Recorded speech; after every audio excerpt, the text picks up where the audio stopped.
la isa ting le asang lang chi ting le akal dan aniam lang chi ting akum dan akal le akum up and down injil dewa hin la chi su achi to chi het thing ni nga chu la khan injil ten bs akal de dan hi c d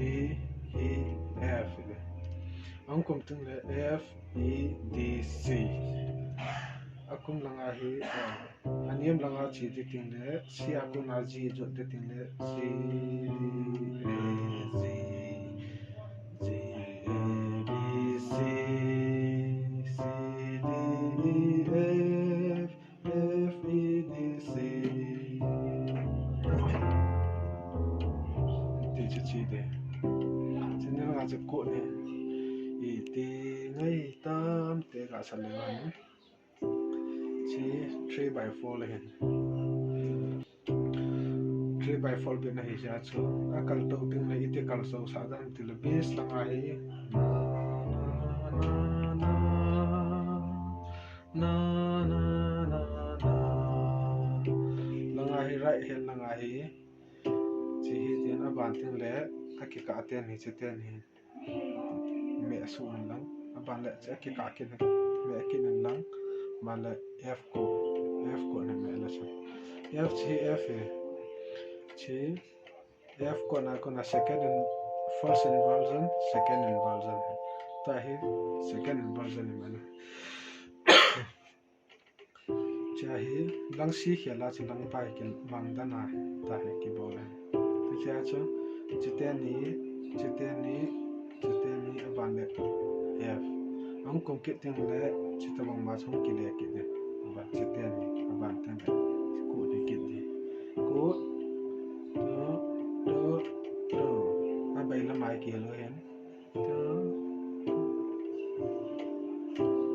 akum ting le na chi me dan de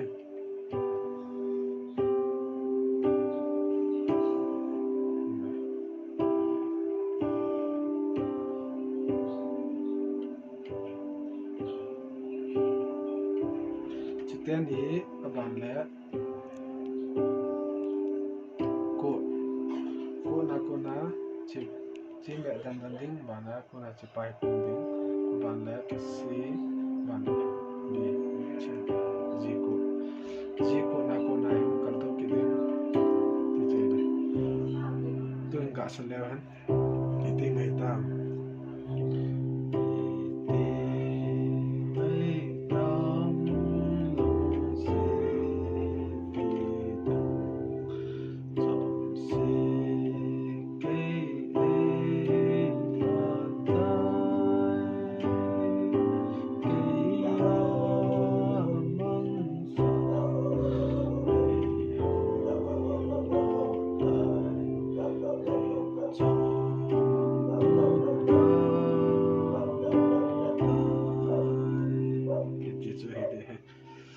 chitla le ta hi bona sa de example khat a fiu te chi si again chen ngai hun dang si e minor si apa na e minor na so na jang ai